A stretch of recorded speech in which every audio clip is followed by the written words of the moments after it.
What's up, guys? This is Cade Lamb, and this is the Fear Not, Do Right podcast. This is the podcast where we bring to you the real-world solutions to all the many problems that we face and that seem insurmountable. Today, this has been a long-awaited podcast. We've talked about doing this for probably over a year now. Actually, less than a year. The podcast hasn't even been out that long, but I'm here with Larysa Switlyck. Yes, Larysa Switlyck. Other people know me as Larysa Unleashed, the name of my TV show, and I started a few other TV shows and other projects that we'll get into. How many TV shows have you done? Well, so I own my own production company, and so I self-produce my TV show Larysa Unleashed that's been out for almost 10 years now, and then I started a new one called Unleashed Global Adventures, which is based off of my booking agency, like a travel company. So I pretty much book the trips that I go on. So everything you see on TV, you can contact Unleashed Global Adventures and book that trip. So trips as in hunting trips? Yep, all hunting and fishing trips. And then I did actually do a TV show on Animal Planet back in the day. It was a fishing competition show called Top Hooker. So if you Google Top Hooker, I'm the #1 photo. So it's a fun little thing to tell people when I first meet them. Now, is that for all search engine optimization? Yeah. Like they look up not even Top joking. Hooker Vegas. It's going to be your girl, Larysa Switlyck. Yeah, that was the day my brothers were proud of me when I got on that TV show, because they were telling all their friends, like, oh, my sister's a top hooker. And they're like, what? And they're like, no, it's a fishing show. She's on Animal Planet. And I'm like, okay, stop bragging. It's weird. So did you grow up hunting? No, I did not at all. My parents were probably the least outdoorsy people ever. And my first passion is traveling. And I honestly didn't get into hunting until after college. And that's kind of one of the cool things is, like, it's never too late to start. Mm-hmm. And so my parents pushed education. I actually skipped a year of college, got my master's and bachelor's in accounting in 4 years. I was 21 years old with my CPA license, and I was working in New York City. I was a city girl. And then I got into law school, took some time off before I went to law school to go backpacking. And I honestly, my graduation gift was 2 months in Australia and New Zealand. Wow. And I never came home. I stayed 6 months. And that's actually how I got into hunting. I was actually trying to book a fly fishing trip, and the outfitter in New Zealand said, oh, it's hunting season. Do you want to try hunting? Like, the fishing's not that great right now. And I was like, oh yeah, that sounds fun. Never even shot a rifle before. And they taught me the safety, taught me how to shoot the gun, and he's like, hey, let's test it out 100 yards, see if you can even shoot. And shot the target. I go, hey, how'd I do? He's like, shoot again, make sure it's not a fluke. I shoot again, same spot. He's like, all right, girl, you can shoot, let's go hunt. And I honestly had no clue what I was doing, but just being out there in the mountains, like, New Zealand's beautiful. And it was just the most amazing experience, and just seeing, like, God's creations, and like hiking into the mountains and seeing the animals. And then just when I took that shot, everything went into slow motion. It was like, okay, I watched the animal drop in my scope, and it's born in me. And I was like, okay, this is my passion. All right, what's next? And I came home, and I was like, hey, Mom and Dad, this is my new passion. I'm a hunter. And they were like, what is wrong with our daughter? Why are you killing animals? They had just had that, like, New York mentality. And I was so confused, because I was like, well, but you eat meat. And I have 3 older brothers, and they all were against it. They were like, no, we get our meat in the grocery store. And I was like, okay, but where do you think that meat comes from? Like, there's such a disconnect. And they literally forbid me to, like, go hunting and shoot guns. They're like, no, that's not right. What are you doing? And I was so confused, because I'm like, okay, no, this is my passion. It's born in me, but I'm being told it's not good. Like, don't do it. And so I didn't really know where to turn. I didn't really have any support at all when I first started. So it was tough. And so I figured if I could convince my family that hunting was good, I could convince a lot more people. So that's actually the fuel of my fire of why I started my TV show. What was that first animal you shot? So I wanted to shoot a red stag, and then I realized it was really expensive. And here I am, like backpacking, staying in tents and sleeping on the ground. And like the red stag, I think it was like $6,000 just starting, and then it goes up from there. And I didn't realize how expensive hunting can be. And that's if even if you drop blood, like if you shoot in the foot and there's blood, you have to pay. And I wasn't even sure if I could shoot an animal. So I was like, what's the cheapest thing I can shoot on a budget? And they're like, well, you can shoot a female fallow deer for like $250. I was like, okay, perfect. Like, let's go after that. And then I was like, after I shot that, I was like, oh, it's the second cheapest thing I can shoot. And then I shot an Arapaho ram. And so that's kind of how it started. So that's another way I was trying to find a way to fund my very expensive new hobby. So that was kind of where the TV show came in as well. Yeah. Expensive is an understatement. I mean, once you get into like the real nitty gritty, you get into the woods of like, I mean, you want to take ethical shots, and when you're doing that at distance, whether that's with a rifle or a bow, you have to have finely tuned equipment that's gonna, be accurate, and that's not gonna, injure your animal or anything. I spend a lot of money on my guns and scopes and my setups and my bows, and yeah, no, exactly. And nowadays, like, it's ridiculous how expensive my setups are, but I haven't wounded an animal in years because I do have the right setup. I practice, and I know the ethical shots as well. Yeah, no, you want to make sure that animal goes down without any pain. So how many animals have you taken now? I am a species collector. I know there's like a lot of stigma behind like, oh, you're a trophy hunter, and a lot of people don't understand that. And it's not that. It's just I really enjoy traveling. I really enjoy hunting that animal from where they originally came from. And I want to learn the tactics of how to outsmart them. That's what hunting's about. And we're normally taking that old, mature animal that's mostly past their breeding stage, and they're smart. So it's a game, but I have over 100 different species right now. Wow. I've traveled to 60 different countries so far. What's been the most challenging hunt?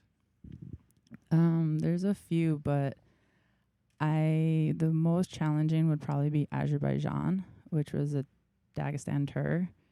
And the reason why is just because there's the most difficult terrain, most dangerous. I mean, I was just happy I didn't die. Let's put it that way. Like, it was tough. And I got one of the biggest animals that they shot that season. So it was awesome. Wow. So Azerbaijan so as far as like a species, what would you say is the most difficult to outsmart? They're all pretty difficult. Like what I've been chasing right now, so there's a lot of hunting awards a lot of people probably don't know about, but I won the Capper World Slam, which is 10 international goats of the world, and I'm going after my 20 milestone. So I'm actually going to Mongolia this year to finish and win that award. But I like chasing the goats just because it's very difficult because of where they live. They live on top of the mountain, so you gotta go up and be like a goat and climb to where they live, and that's why I'm trying to get into mountain shape right now. And sometimes the closest shot you get is 500 yards, and that's where, like you said, the equipment comes into play. You got to make sure you're finely tuned, and you can make those 500-yard shots easily. Would you say you have a favorite like aside from being challenging, a favorite animal to hunt? Something I haven't hunted yet. Something that you haven't hunted yet. Because I know some guys, they get real like whitetail hunters. They're just like all about whitetails, and there's no way you could convince them otherwise that there's another animal to hunt. And those dudes are just sitting up at tree stands. I can't sit still. That's why I like mountain hunting. Where would you say is the best mountain hunting? Like as far as enjoyability, like just the entire experience of the hunt, being able to connect on that primal level with that animal? Honestly, like New Zealand's kind of has a special place in my heart because that's where I started hunting. And then it took me 10 years to finally get back there, and I went after the tahr. And that's a great place. It's just absolutely beautiful down there, and it's a great place for any hunter of any level, truthfully, to be able to experience, mountain hunting, going chasing after roaring red stags and tahr, chamois. And it's just, there's a lot to do down there. So that's something that I think is probably one of the prettiest places. Are you mostly hunting rifle? I do both. Like I've hunted a lot with compound bow, but I've now been more into rifle hunting just because of a lot of the animals that I'm hunting are very expensive, and also just like I said, some of them I can't get closer than 400 or 500 yards. So is that because of their elusiveness, or is that because of their danger level? Both. Like the terrain is really dangerous, and they're across the valley, or just they're very smart and have great eyesight, and it's hard to get close.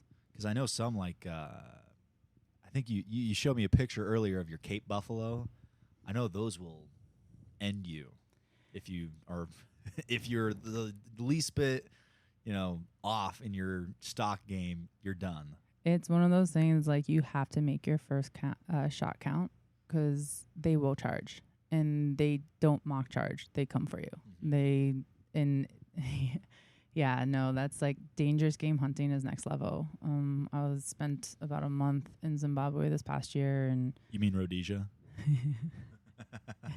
And I actually got charged by an elephant.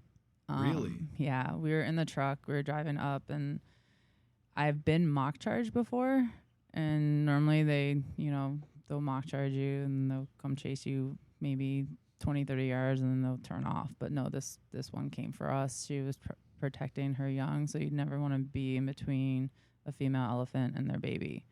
And we really weren't, but we were driving up, and it just seemed kind of sketchy, so we actually started backing off in this group of elephants, and this elephant just came for us. And we're in reverse, and we're yelling and screaming at it, trying to get it to stop banging on the truck. And normally that stops them. But so it was banging on the truck. We were. Oh, you were banging on the truck. Trying to scare it off. And this thing was I have a video. I was in the front seat, so I'm just sitting there. I'm like, well, if I don't have a gun, the gun's up on top, so I'm in the front seat. I might as well film this. Like, if something happens, might as well get it on film. Like, I'm all nice and calm, just like out the window filming, screaming, banging on the truck. So luckily that one guy that's up on top grabbed the rifle, and because they're like, at the time it was one of those things where it's like, okay, now it's gaining on us because we're in reverse. We have nowhere else to go. And he's like, all right, we got to shoot at it. Otherwise it's us, so the guy up on top took a warning shot, and that did it. It scared it off. Otherwise, if it didn't, we would have had to kill it. Wow. Because if it didn't stop, probably 4 more seconds, it would have been on top of our truck. Oh my gosh. Oh no, it was intense. I mean, that's the kind of thrills that you want, though. At least that I want. Yeah, no, that's why a lot of people dangerous game hunt, but at the same time, like, I got a custom built rifle for me. It's a 404 Jeffries, and then I practice with it. And like, there's shooting schools that actually can train you for dangerous game hunting, where they have like moving targets, like charging Cape buffalo, and tell you where to hit, and like stalking, they'll come at you. It's just so you're ready, man. Like, you kind of have to go off of instinct, but you can't panic. Mm-hmm. Have you gotten your big 5 in Africa? Not yet. I'm close, but not yet. So the big 5, that's what is it? Cape buffalo, you got your elephant, rhino, lion, and leopard. And then the danger 7 adds the crocodile and hippo. Ooh, crocodile and hippo. Mm-hmm. Have you had an opportunity to get a crocodile or hippo? Yeah, so it's actually kind of funny. I got a 15-foot crocodile in Zambia, and it's got, like, because I'm a female hunter, I have a lot of like the media, like, follow my social media pages, so I can kind of make myself go viral anytime I want. There's some pictures I haven't shown yet, because I know they'll just write an article. And one time I was being cheeky and I posted a photo of me with my crocodile saying, "Don't mind me while I go purse shopping." And the next day there was a headline that said like, "This TV American huntress or whatever shoots a 60-year-old crocodile just to make a purse." Not even joking. And I'm just like, oh my God. And it's just, I was like, how did they know it was 60 years old? Did they call the crocodile up and ask how old it was? Like, it's like just the facts were so wrong. And I laugh at it sometimes. I don't understand how people can be so, I mean, look, I'm an outdoorsman. I love nature. I love animals. But some of the sympathy towards some of these like crocodiles, alligators, like those are dinosaurs. Those are prehistoric creatures that are programmed to eat you. That's it. Like, they're very dangerous. They kill thousands of people a year in Africa. There's definitely an animal-human conflict down there, and it's just, but sometimes it's hard because those people, like, they have nowhere else to bathe or to, get water or clean their clothes, and the crocodile hunts you. Like, they literally hunt you. They're scary. They are very dangerous. So how do you, what is the process for hunting a crocodile like that? Like, do you just like, all right, we're going to bait it out, we're going to shoot it? Do you fish it with like a hook like the swamp people do in Louisiana? Yeah, in Zambia, we baited them in. So we took actually a hyena that I shot, and then we throw it because a crocodile will eat nasty stuff. Mm-hmm. And then we baited in, and there were so many crocodiles that came. Like, the bait was gone within a day. We had to keep baiting, but there was so many crocodiles. Did you target a specific crocodile that you wanted that was coming in? Yeah, that's what we did. Nice. Did you make your purse out of it? I just got it back, and honestly, I think I'm gonna make a table out of it. You have enough. There's enough material to make a it's table? a 15-foot crocodile. I was thinking of like full mount. The only way I could full mount that in my house is like it goes vertical. Like, it's there's a lot of different ways. So I was thinking of making like a half mount where it's coming out of the water with its mouth open, and then put a glass table over it, like a coffee table. Do you taxidermy most of your Oh, animals yeah. you take? I bring everything home, and my house is full of them. I'm like home maybe 3 months a year, and I pretty much pay for air conditioning for my taxidermied animals. What's your favorite taxidermy that you have? Probably my Marco Polo sheep, my humor Gali out of Kyrgyzstan's full mounted sheep, white, beautiful sheep. And now, are those the giant sheep with the tiny horns? No, they have the biggest, longest horns. The biggest, longest horns. Yeah, so Marco Polo sheep has the longest, like huge long. They have the longest horns out of all the sheep. Let's see, I'm going to Google I know this you right have to now. Google it. So yeah, Tajikistan and Kyrgyzstan. The one I shot is actually called a humor Gali. It's like the subspecies of a Marco Polo. But a Marco Polo sheep has the longest horns of any sheep. Oh my gosh. Yeah. That is amazing. It's really pretty in my house. Oh my gosh, that's incredible. Yep. It's That's so actually my friend. that guy Yeah. on Google. Mm-hmm. Well, it's so dramatic. It's like, oh my gosh. Yeah, so that's why I love traveling the world, because hunting has brought me places I've never thought I would go. Like Kyrgyzstan, like I want to go to Pakistan, hopefully in the next 2 or 3 years. But it's just like I never would ever think of myself going to Azerbaijan. That's not like a vacation destination, right? But there's there's an animal there I want to chase and try to, hunt and see if I'm physically capable and able to do it, Well, it's hard stuff, especially when you do some of like the back country out, like some of those hunters like Cameron Haynes is a freak of nature. Joe Rogan does it, and those guys who, I'm going to get my backpack on and I'm just going to go out there with my bow or my rifle and then carrying that animal out. I did that. I spent 2 weeks in Kodiak Island. It was like the best experience of my life, and it was actually pretty funny. So was that a brown bear? Well, I almost got eaten by a brown bear, but there's so many bears there. I was going after Sitka blacktail, and I heard those are the hardest deer to get on. Yeah, them and the Colombian blacktail. Well, no, the Colombian blacktail are actually the hardest. Sitka isn't too bad. There's a lot of them there. Like, the Kodiak Islands covered in them as long as they have like good weather and they don't have a die off. But there was a really good population of them. I saw a ton of them. But so I went brown bear hunting in Alaska, and my guides, like they're professional hunters, they invited me back. They're like, hey, we go to Kodiak every, other year to go meat hunting, go hunt some deer. Or you want to come with, just chip in for the plane. And I was like, yeah, sure, of course, So I flew in, and I didn't really know what I signed up for. And I actually came from like vacation in Mexico and Cabo, and I flew straight to Alaska. So I couldn't bring any like sidearms. So I just used their rifle.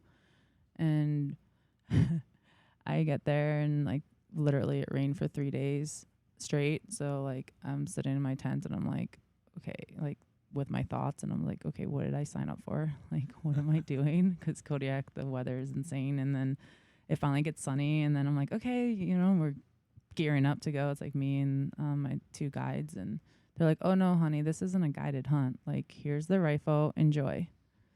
I'm like, wait, what, really? They're like, no, we're gonna go hunt ourselves, like, have fun. I'm like, oh, what did I sign up for?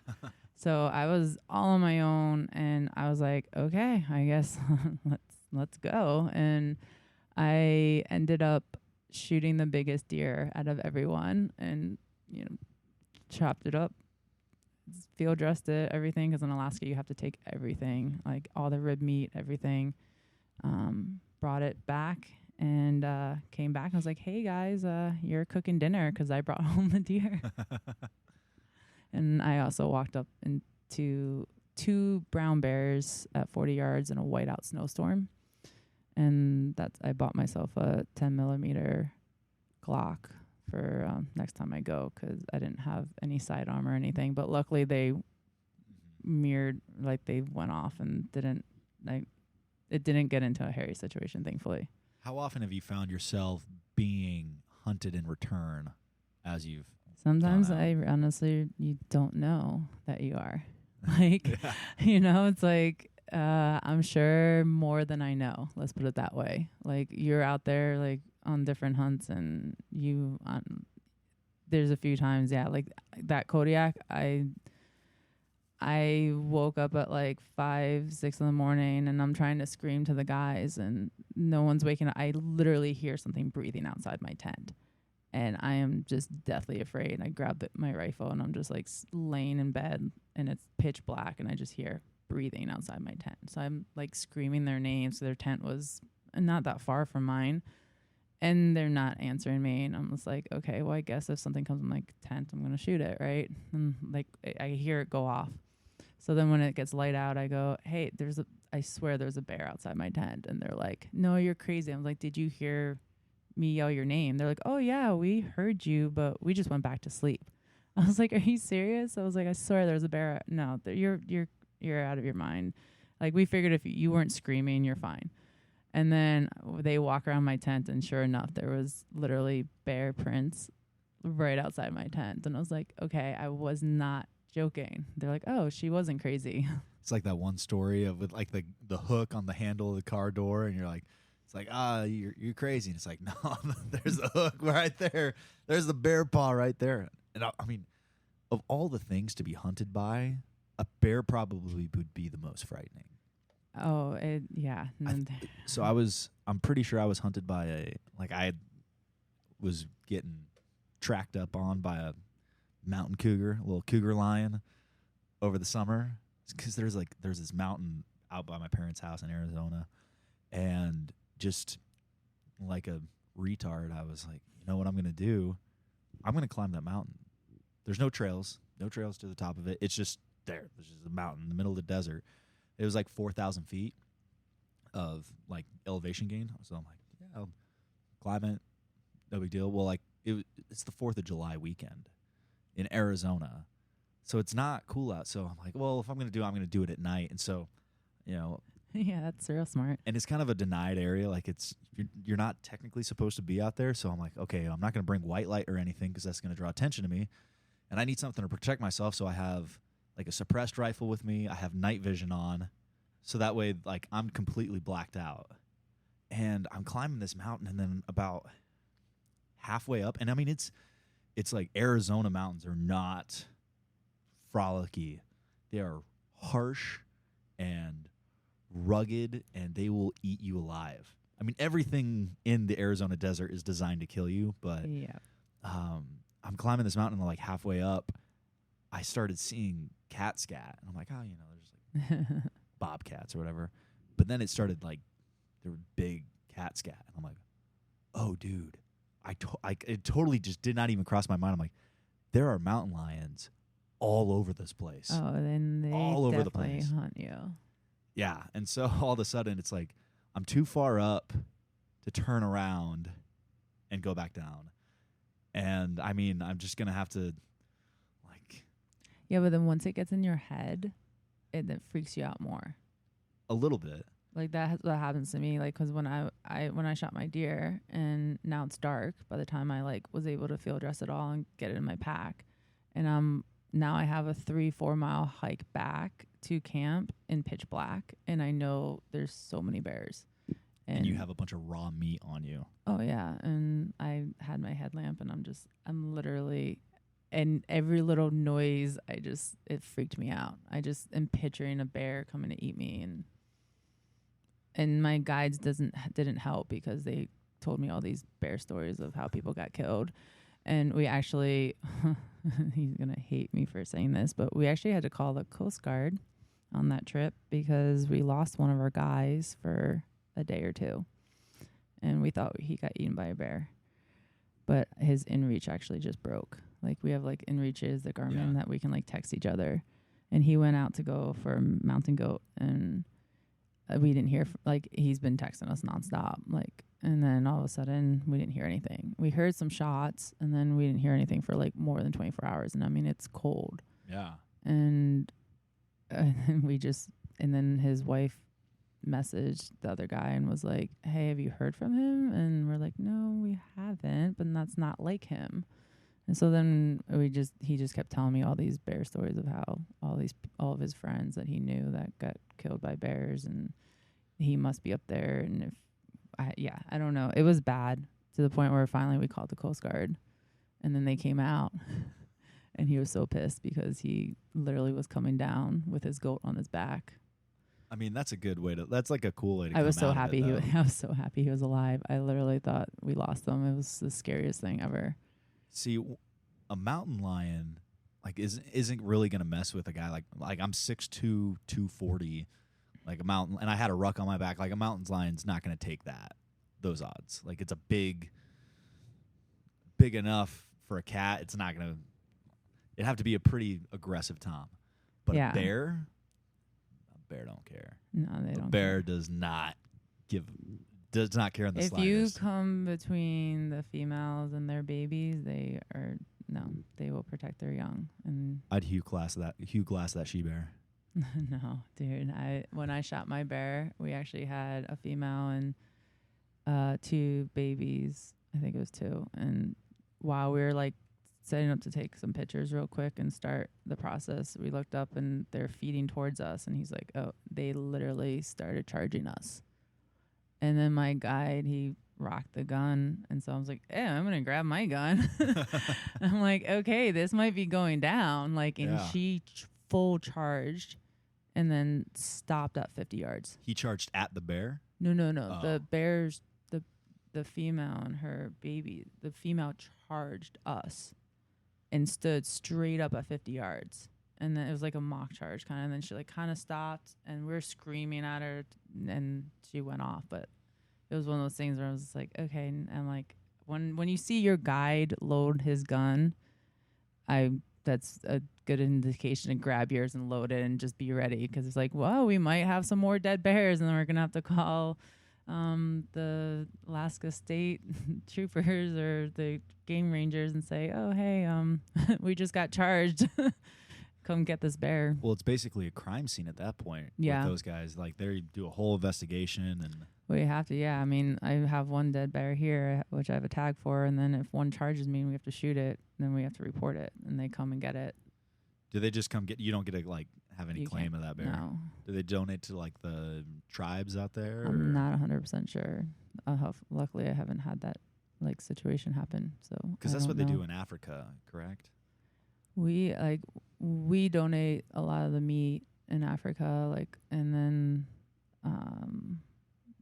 like a lot of the money from the hunters go to the local communities because they're there helping protecting the animals and against like anti-poaching, and they know like if there's value on that animal, they will protect it. Otherwise, if there is no value, they will kill all those animals for bushmeat, and they get rid of all the animals because they want to do livestock and have their cows and sheep because that's kind of like their bank, if that makes sense. And they destroy all the wild land and habitat for population growth and livestock. And then so like the hunting dollars that all the people like come from to hunt Africa is keeping those areas wild.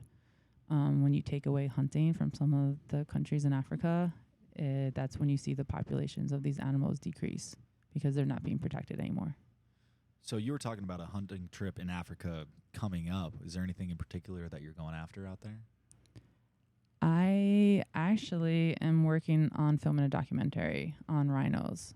Help Wow. kind of save them, and gonna visit some rhino orphanages and kind of just document the whole thing and explain what we need to do to save them, and kind of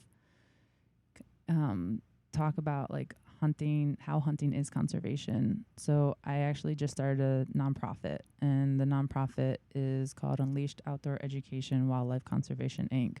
So part of it is outdoor education. I am going to either create events or most likely probably team up with other organizations that already have stuff put in place, and I want to sponsor people and give them the opportunity to learn about the outdoors, get them in the outdoors, learn how to hunt, learn how to fish, learn how to, take care of an animal from start to finish so they can become sustainable and learn outdoor skills and bring it into their family and try to get the kids off of the electronic devices and get them into the outdoors. I think we're going to lose a lot of our hunting heritage if the younger generation doesn't get into hunting. We need them, and they need to understand where their food comes from as well. So that's going to be part of it, is giving those people the opportunity, probably sponsoring people, whether it's, like single moms and like females and kids, and or just people that can't afford it or don't know where to turn of how to learn about it, that are curious about it. And then the other side of the nonprofit is wildlife conservation and putting money towards different areas that need it, different animal species, and filming documentaries and putting them into film festivals and getting it the mainstream to explain the right message of hunting across. Wow. What inspired you to start that nonprofit? It's just I've been doing a lot of it already, but I've been kind of self-funding it. I've volunteered a lot. When I first started, I worked with different organizations like Hunt of a Lifetime, where they take kids that have been diagnosed with terminal illnesses on a dream hunt and fishing trip. So I was the Florida ambassador, and I would take kids personally. It just always feels good to give back and, give other people that opportunity. Like, that's what it's really all about, is really sharing my passion. And I've taken veterans and Purple Heart recipients out hunting, and I'm only one person, and I can't do it all myself. I've created my production company. I own all my footage. I've had the TV show. It's kind of on autopilot now. And it's like, okay, well, what's next? What's next? It's like, how can I reach more people? It's like, okay, well, now it's time to start a nonprofit and try to raise some funds to be able to reach more people and get more people in the outdoors and give them opportunities and grow that outdoor lifestyle and get the message out there. Now, when you started hunting, did you have a mentor or anybody that was kind of helping you out, or were you just out there winging it? I was pretty much winging it, actually. It was pretty funny. I literally would invite myself on other people's hunts, and then I would just go on it. Instead of going to law school, I ended up getting my real estate license, and I would like go sell a house and then blow all the money on hunting. I'm like, all right, I'm going to go on this trip and book a hunt, pay for it, learn from guides.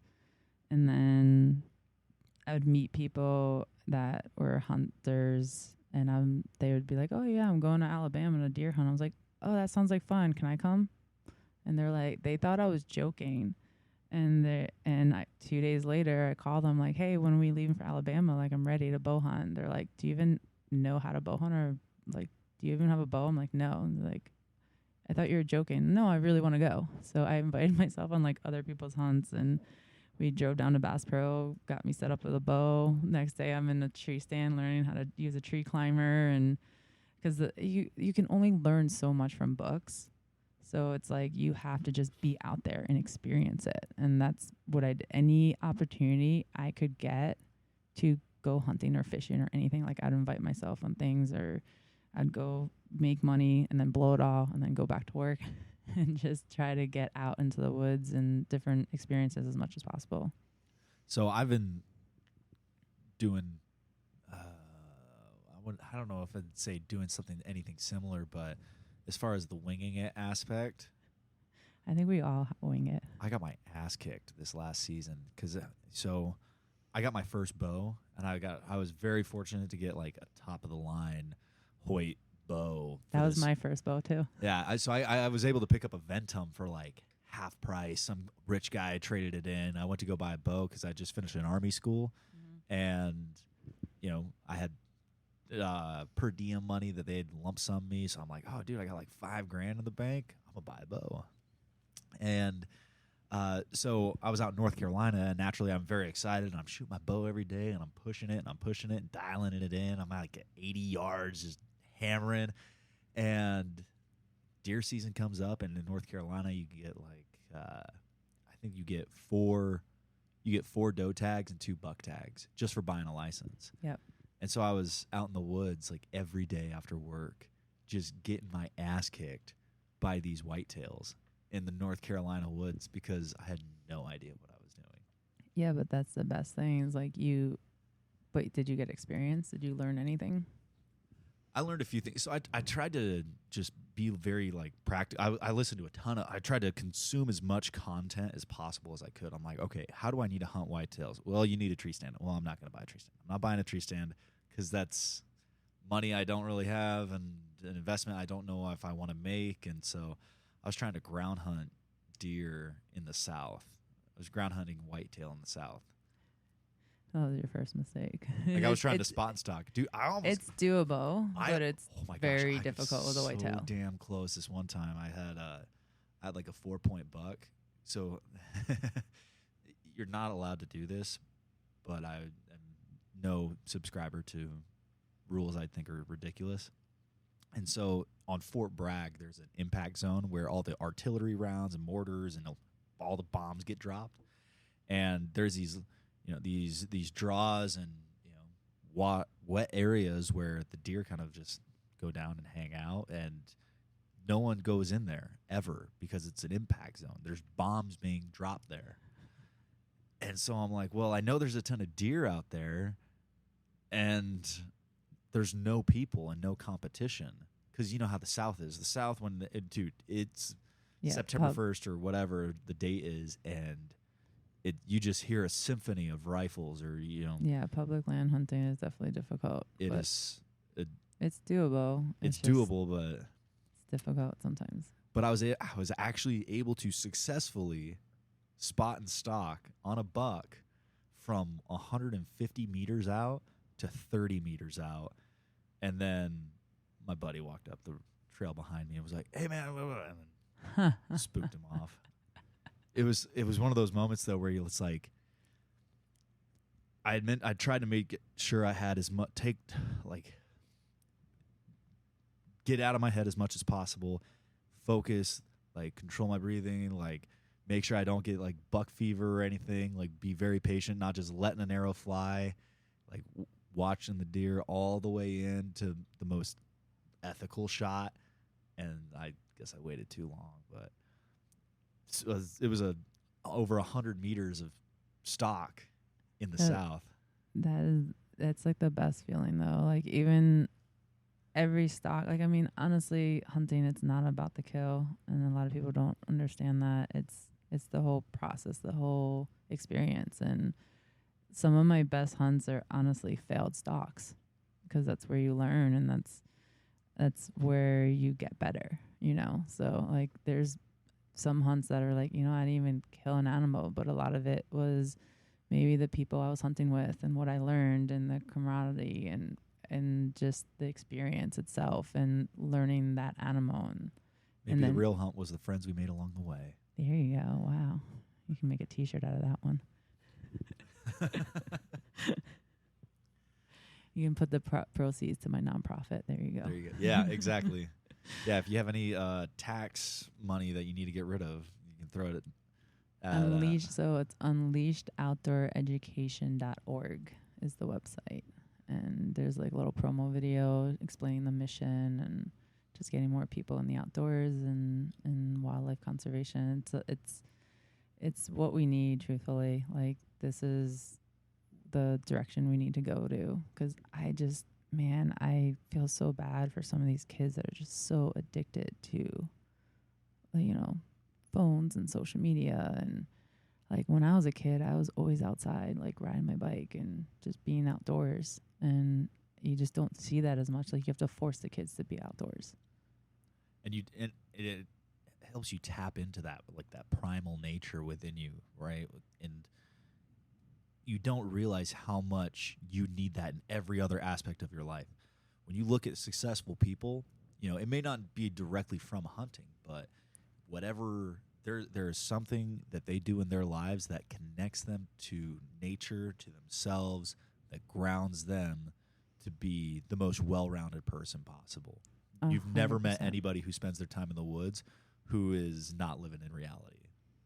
100%. Just like travel alone. Like, I mean, just a good example is my own family. They don't, you know, one of my brothers, he doesn't travel that much. He just lives in his bubble and he has no concept of different things, because some of these places I've gone, like Africa, for example, you watch these kids, they have nothing, you know, and we brought them school supplies and we bring them food and we bring them toys and candy, and they are so happy just, you know, outside playing with each other. And I've never seen such happy kids, you know, and it just makes you so fortunate and grateful. It's like, wow, there's just so much you learn from those different experiences, and it's great to be able to help those type of communities. But it's learning, like being there and seeing that firsthand. It just like I come home and I'm just like, they live with so little and they're so happy. I come home and I have a beautiful house and everything, but it's so stressful to keep, you know, paying the bills and keeping it going. It's like there's just so much stress sometimes, and that sometimes, like, that's why I love being disconnected and going outdoors, and I love going places where my phone doesn't work, because it's like it's a great mental break and then you recharge. Well, you're living life and death too. And when you go those periods of time, especially when you're in the backcountry and it's like, yeah, I'm going to shit in a hole and I'm going to sleep on the ground, and what I have is coming with me everywhere I go, and I'm going out there to take a life, and more or less my life is dependent on my success.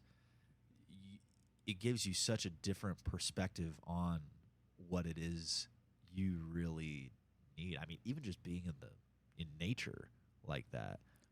Like a lot was like that Kodiak trip, like 2 weeks out there, didn't have a shower. It was actually kind of funny because my guides, when they saw me after my shower, they didn't recognize me. It was kind of funny. I was like, I didn't look that bad. Give me a break, because I was just wearing a hat and it was disgusting. But anyways, it was one of those things where it's like, I was so used to living in that tent and just the little things. And then we got back to a hotel and I got my first shower, which was amazing, by the way. But I was like so lost. Like I didn't know. I was so used to just, you really don't need much. Let's put it that way. Like you realize I think growing up, I was taught like to be materialistic and, oh, you need the fancy car and you need this. And now it's just kind of like, dude, I'm happiest when I'm in the middle of nowhere in a tent. And I mean, the best thing is getting maybe a shower and being able to hunt for your food, is like the most amazing accomplishment. And you're also purpose driven out there too. You're not just out there, for shits and gigs. You're out there in the most, kind of like I said, you're out there in the most remote. Not remote, but the circumstances is so, like, it is life or death. You are taking a life. And when you have that purpose, that severity of purpose, right, everything you're doing on that hunt from the minute you wake up to even as you sleep, you're only sleeping so that you can recharge enough to keep hunting until you have that success. And when you have that purpose, which nobody has purpose anymore nowadays. All these kids are on their phones because they're not doing anything, because they don't have anything to do, because there's no goal, there's nothing they're chasing, there's nothing they're hunting. They don't have that hunger, they don't have that desire, that drive to get after it. And I think that's what the outdoors provides. And I'm not saying that everyone has to hunt or like learn how to hunt or whatever. It just being in the outdoors alone, just any type of outdoor activity. And that's what it brings kids, just to give them more of a purpose. What would you say is the best game, let's just say North America, for someone to break into hunting? Like if there was a game and a mode of hunting, whether that be archery or rifle. I think the best is just being able to go through a camp, and that's kind of what I'm trying to put together, is learn how to safely shoot everything when it comes to shotgun, to rifle, to bow. They'll teach you everything, right? And then that's where, you go through your hunter safety course and get your license and everything, hunting license. And then learning those skills and how to, sight in a scope on a rifle or sight in your bow and everything. Like first going through all those skill sets and then finding what you enjoy the best. Because then what if you enjoy shooting shotguns more than rifle? Then I would say, okay, let's go bird hunting, right? Or you want to go, bow hunt. Okay, well, let's find an animal that's not super difficult. To get someone hooked, it's better to, start slow and progress from there. Don't go after the most difficult, elusive animal, because then you're going to hunt for a week or two, not see anything, and then you're going to be like, all right, I'm done. I don't want to do this anymore. This isn't fun. And so that's where, I kind of, for example, like I took my friend Natasha, she's never hunted before. I kind of did it backwards. I kind of ruined her though, because her first hunt, I took her on a helicopter hog hunt.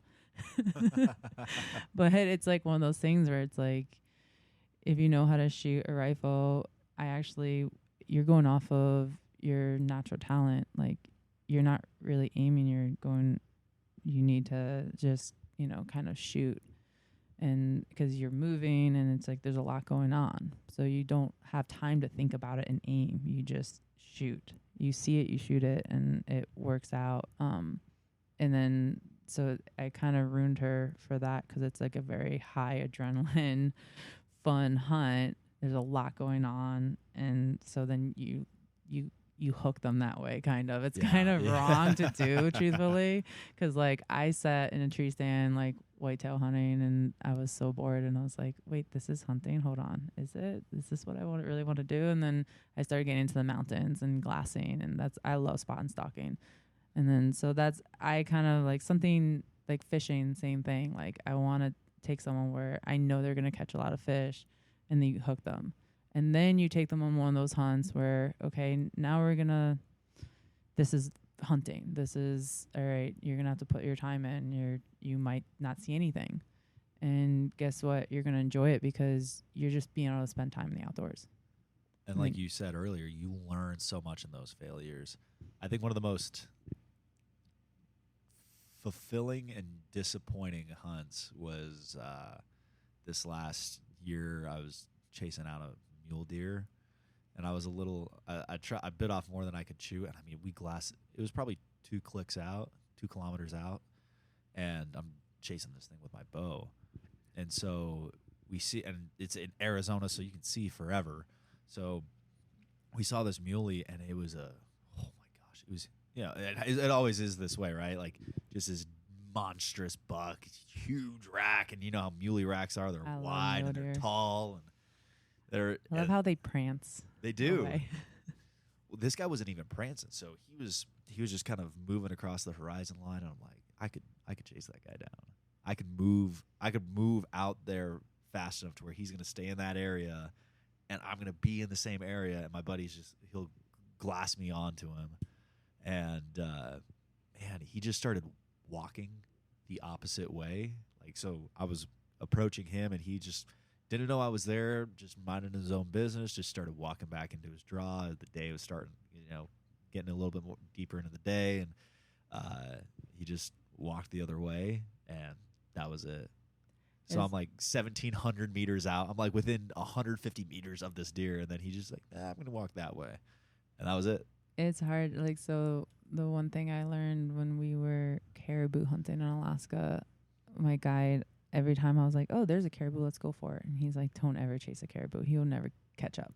Like, if he's walking, you're never going to catch up to it. Like, we'll just wait for another one to come through because they come kind of in waves and stuff. He's like, no, we'll find a different one, or one is kind of coming towards us, and we can cut off. But if one's walking away, you're probably most likely never going to catch up to it.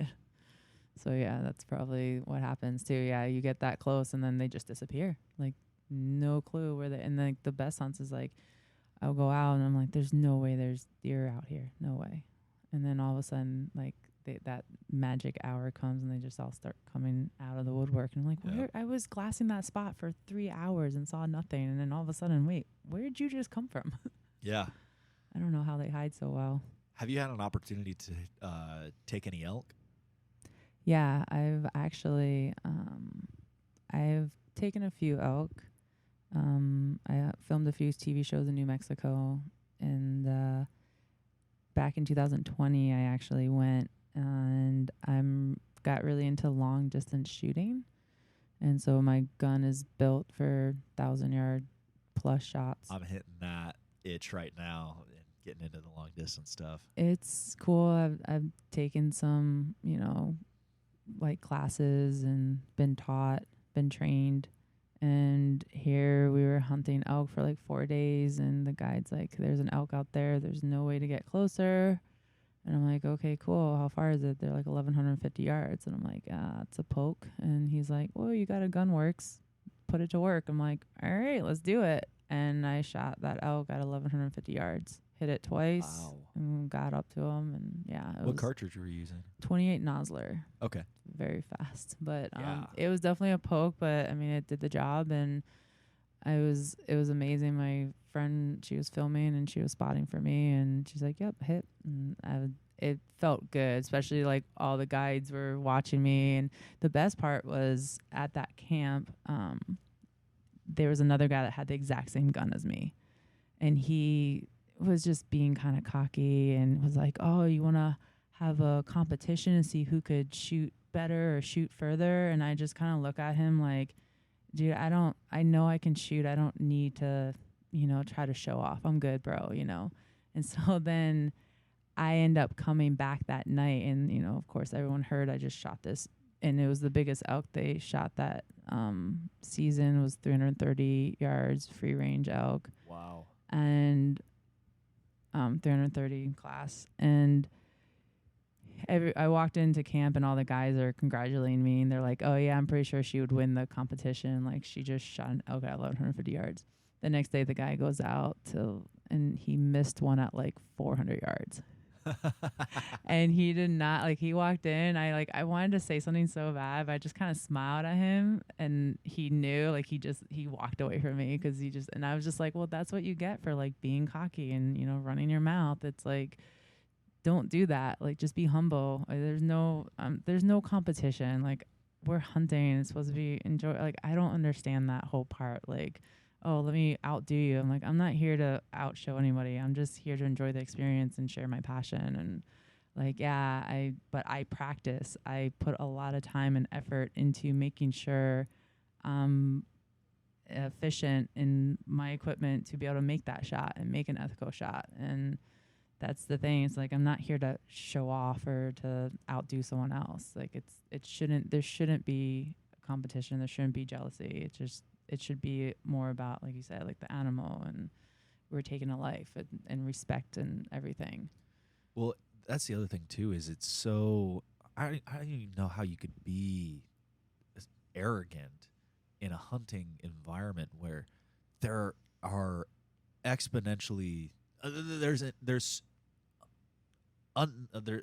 no number to how many ways you can take an animal, and someone's always going to be able to do it better than you. The arrogance is the people are like, oh, I got a bigger animal than you. It's not about that though. Like, that's where it gets it in the industry sometimes. And I kind of roll my eyes at it. Like, yeah, I mean, hunting, part of it is luck, part of it's skill, part of it, you know, there's a lot that goes into it. But the most part is you're managing a population, and you're taking, you know, the older animal. I will go for the oldest animal trophy that's lived its life, that's not going to breed anymore, and over a younger animal that's bigger, because I want that animal to reproduce and spread its genes, because it's strong, it's got great genetics, and you should never take an animal when it's too young, even though it has a monster rack, right? I'd rather let that one live. You're supposed to pass them up, and a lot of people don't, because they're like, oh, I want to shoot that one. They're not managing, you know, the herd, or they're not managing the animals, or being ethical hunters in that sense. So I like it when they're like degrading, kind of, you know, like, okay, he's past his prime, but he's old, you know, and that's a trophy for me. Well, and it also comes to that mental game, because you, like, you know, an animal that's seen that many years, he's smart. He's been able to avoid that round. He's been able to avoid it for X amount of years and be successful in that regard. And so to finally be able to, oh, hey man, it's your day. But it, like you said, it's rewarding, it's fulfilling. And yeah. And like I said, it's not always about the kill, but it's also, it's part of it. And yeah, I take pictures because that's part of my business too as well. I'm booking those trips, you know? So I know a lot of people are like, oh, you take all these photos and post them. It's like, well, yeah, it's part of my business. Like, I'm a travel agency now. Like, I'm a booking company, and it's kind of like my resume. It's like, yeah, I've been there, done that. I can book you on that trip. And this, I vet the outfitters, make sure they're good, make sure it's a good area, make sure the hunting's good, make sure my clients are going to be taken care of. And I can showcase what you guys are going to be able to experience. And that's why I document it for my TV show as well. See, I know my way around a bow. I know my way around a rifle, but I do not know my way around, with those tools, around an animal. And so it's like you said, that resume is so important. You know, like, dude, I need you teaching me, like, hey, Larysa, let's go out and kill something other than coyotes or. Hey, I have invited you. We got to find some time. You and your dad, we got to find some time. I'll take you guys on a hunt. It would be fun. But yeah, no, it trust me, I put my time in. I've spent a lot of days in the field and I've come up empty-handed, but like I said, some of those were just such great learning experiences, and to be able to experience, I'm very, very blessed. Like all the places I've traveled, all the things that I've experienced, but I've also worked really hard for it. Like none of this was handed this to me, and paving my way into the outdoor industry with no help was not easy. And I've hit a lot of road bumps, and it was difficult, but I thank God every day because he gives me the strength to keep going when there were difficult times. And what keeps me in it is my love and passion for the outdoors and to share my passion. And like no one's going to take that joy away from me. So I'm just going to continue. And like right now it's just like, okay, how do I share it more? And that's, like I said, I started the nonprofit. It's like, okay, let's take this stuff to the next level and bring it to people that really need it, and to teach people what it's all about. And it's just, I want to take, like, just reach as many people as I can and give them that opportunity to experience it, because no one really gave the opportunity to me, and I kind of created it myself. And that's really what the next step is. So if you were to give a step-by-step process for someone who's never been in the outdoors in their life to all of a sudden take up hunting, whether that's as an enthusiast, a hobby, or if that's, they're looking to, they're saying, hey, I need a way to feed myself, feed my family, and have that capability, what would you say is the best way to go about that from start to finish? Really, first is to take a hunter safety course, so then you learn as much as you can there first, and get the license and everything, and really just try to take classes first, learn the safety of the gun. Like, don't just go out and show up at a Bass Pro or wherever, Cabela's, and be like, hey, I'm going to go hunting. I'm going to buy a gun. What should I buy? And they do get those questions, and it's like, no, hold on. There's so many now. Like when I first started, there wasn't any. But now there's so many different organizations that have classes, that have retreats, that have learning experiences. And then also find people, like even there's so many Facebook groups. Jump into one of those groups and just start talking to people. See who's around your area that you can maybe shadow. Like, hey, can I jump on a hunt with you or a trip? And it's all about learning. And you're going to need to learn. I mean, like I said, there's only so much you can learn from books, but obviously, yeah, there's a ton of articles. There's a lot out there now that you could at least get started on.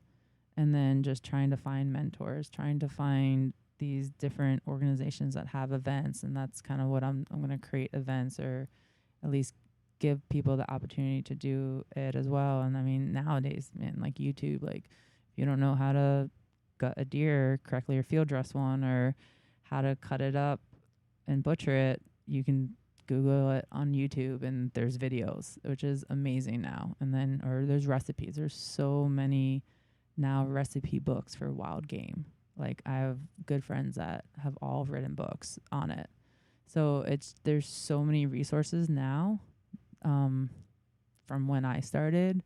So it's like, I feel like it's a lot easier to be able to get into that outdoor mindset and kind of figure your way through the outdoors. But I mean, the most important is just finding the right mentors. And like the problem is too, is like you can get turned off. Like it is hard kind of being a female and wanting to jump in. Like I get that question all the time. Like, oh, I don't want to go out shooting with my husband or my boyfriend or my brother or anybody or my family member, because they'll argue, or it's hard. So that's why, like, sometimes what's the best way for a female to get into it? We'll find other female classes that are, you know, that are like be taught by somebody else or something. Like I've taught. It was actually funny. Because I do ladies hunts. So I had this one guy. He had an 18-year-old daughter. He sent her on like a gator hunt with me, and I realized that she was shooting. She was left eye dominant, but she was shooting right-handed, and she kept She shot at first, and she shot 100 yards, perfect shot. But I didn't notice that she was pulling her whole like face over the stock. So she was shooting right-handed, but her face was completely over to look through the scope with her left eye. Classic. You know, so I didn't see that at first. And then all of a sudden we go out on the hunt and she missed and she scoped herself. And I was like, what are you doing? And I looked and I was like, oh, no, you're shooting left-handed. Like, I don't care what I took an air gun and I taught her left-handed with a pellet gun and bullseye every time. Like, okay, now let's go hunting. And she shot a gator. She shot a hog with me, and she was so excited. Her father was like, how did you get her to shoot left-handed? Like, I've been trying for years. And I was like, I didn't give her an option. But she listened to me because I was kind of like a mentor to her, and I did it nicely. But I explained to her, I was like, we need to fix this now so you can enjoy the rest of your life hunting. Because if you are scared of the gun that you're going to scope yourself every time, you're never going to want to go, and you're going to hate it. So you also need to be taught correctly as well. And that again is finding those correct mentors and going through that the like you said, the content, like you said, YouTube, podcasts are a huge one. There's podcasts and YouTube. Like there's so many resources now, which is awesome for people, like articles and everything. Just research a ton on the internet first, read as much as you can, and then start, joining groups. Ask a lot of questions. No question is stupid. Ask. I say that word wrong, so weird. It's my New York accent. Now, as far as all the hundreds of animals that you've had the opportunity to hunt all across the world, what has been the most delicious? Ooh, that's a good one. Man, they're all pretty good. Honestly, like one of my favorite hunts I still remember was in British Columbia was moose. Moose is freaking delicious. Really? Like really good, yeah. What's going on with the moose? It's just, I don't even know how to explain it. It's just good. I mean, it was a tough hunt, so we're hiking a lot and you're hungry, and it's just the meat is delicious. I don't know how to explain it. It's good though. See, I'd love to do one of those get set up, in that like Steve Vernella capacity where like my freezer is just full of wild game. And so if you want bacon, we got bacon from Texas Hogs. We want backstrap. We got venison backstraps from, of whitetail, of muleys. Man. Like I go to Alaska every summer now for salmon. My freezer's full of salmon. It is it's delicious. It's ridiculous how good it is. And knowing that I want to get a black bear because the fat I've heard is so good for cooking. Yeah, like it's the best fat for cooking in. There's a lot you can do with it. And and that's the other cool thing is when you become that conservationist, as you've been talking about, and that hunter, you understand these animals and how how healthy all of this stuff is, and then how it plays into that culinary aspect where it's like, oh yeah, I'm gonna cook my elk with bear fat, and just everything going on there it changes everything. It's just knowing where your meat and your fish or just like your food comes from is huge nowadays. And I feel like, especially like during the best part was during COVID when they were like, oh, there's meat shortages and there was meat missing from the supermarkets and everybody's panicking. And then where'd they turn to? They turned to hunters because hunters had meat in their freezer from their harvest. So that's where it's at. It's like, okay, hunting sales went up because people are starting to realize, okay, I want to start providing for my family and not have to depend on a grocery store, depend on somebody else that's probably putting hormones or steroids into that meat. You don't really know what they're really altering that meat with. Like, you know that the meat from hunting is organic and it's lived its life, and it's a lot healthier, because there's a lot going on right now. And I was hearing some stuff the other day about like different vaccines and steroids that they're going to start putting in the meat. I don't know. There's so much stuff going on that it's just like, okay, no, I'm happy that I'm a hunter and that I know where my meat's coming from and I can sustainably live. And a lot of people are going towards that sustainable living lifestyle. Well, and also being able to adapt yourself to those environments where it's like, I know what I can live off of, you know, whether that's from, and it may be extreme in some cases, but whether that's coming from deer or whether that's like a javelina or a coyote or something like that. I mean, there's always like having that skill set of being able to. Did you eat your coyote? No. I was gonna say. I haven't gotten that destitute. I'm not that savage yet. I have seen people do it though. I know there are recipes out there. I'm not bold enough to try it yet. I made a hat out of my coyote. Yeah, it's pretty sweet. So where can we find you on social media, websites? What's your next project? All right. So I have a few different handles. I have Larysa Unleashed, which my name's spelled weird. So it's Larysa Unleashed. That's all on like Instagram and YouTube and Facebook. And then I also have the booking agency, which is Unleashed Global Adventures. And then I have the nonprofit, which I'm pushing a little bit now. I just kind of starting all those social pages, but it's Unleashed Outdoor Education. Awesome. Anything you want to say before we hop off?